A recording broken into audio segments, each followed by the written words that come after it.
अस्सलामुअलैकुम वरहमतुल्लाहि वबरकातुहू। जनाब भाई 3 बकरे ले आंदे माशाल्लाह खूबसूरत और नायाब तोहफे ने। तो पहले नंबर पर माशाल्लाह बकरा चेक करवा रहे हैं। माशाल्लाह प्योर नागरा डब्बे दे विच और बिल्कुल तोता फेस ने और चंगी जालर और वेल भी माशाल्लाह चेक कर सकते हैं। चंगी लंबी वेल और कन्ना दे लापर भी चेक कर सकते हैं। चंगे लंबे कन और लंबी गर्दन दे विच ते दोम वेखदे पे ने बिरा बिल्कुल तीर वाली कर सीधी और बिल्कुल बराबर दा थल्ला ते खूबसूरत और नायाब तोहफे ने। 2023 की कुर्बानी ते भी लगन वाला ही ने।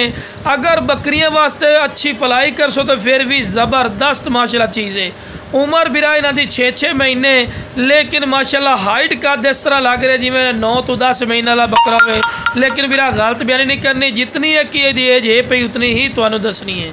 तो डिमांड की गल की जाए, अगर ये नाल दा बिरा खूबसूरत पठोरा बिरा तुसी मंडी का विजिट कर ले सो या किसी अयाली को पहुँच ले सो तो घटो घट ही बिरा 35,000 रुपये तो घट कोई नहीं मिलना। लेकिन अपना की रेट ने सोच तू भी कम रेट ने ते आंडी पठोरा तो फोटो में न वे तो लो बिरा खूबसूरती और हुसन की इंतहा ही ने माशाल्लाह तुहाडी अखां दे सामने। जितनी ही बंदा तरीफा करे बिरा फायदा कोई नहीं।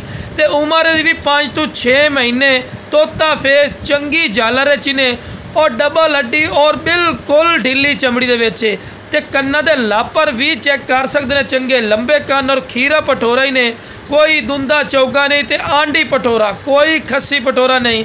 तो लो बिरा दूर रख के वीडियो भी बना के चेक करवा रहे कि माशाल्लाह हुसन और खूबसूरती चेक करो। तो बिरा रेट बिल्कुल मुनासिब होसी, कोई ज़्यादा रेट नहीं होंगे ने। अज जिस बिरा नूं चाहिए जनाब 35,000 वाले पठोरे तो कितने दे मिल रहे हैं? सिर्फ जनाब 24,000 रुपया फी पुट्ठा रेट कर सा है।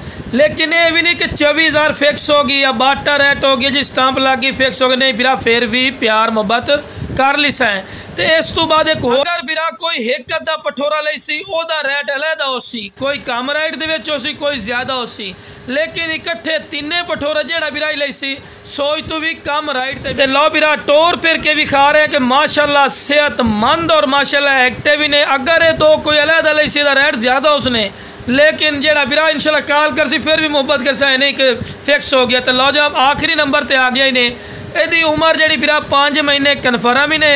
यदी भी हाइट लेंथ वेख रहे हैं खूबसूरत माशाल्लाह हाइट लेंथ ही ने और डिमांड ही बिल्कुल मुनासिब ही ने। बिरा कोई ज़्यादा डिमांड नहीं ने।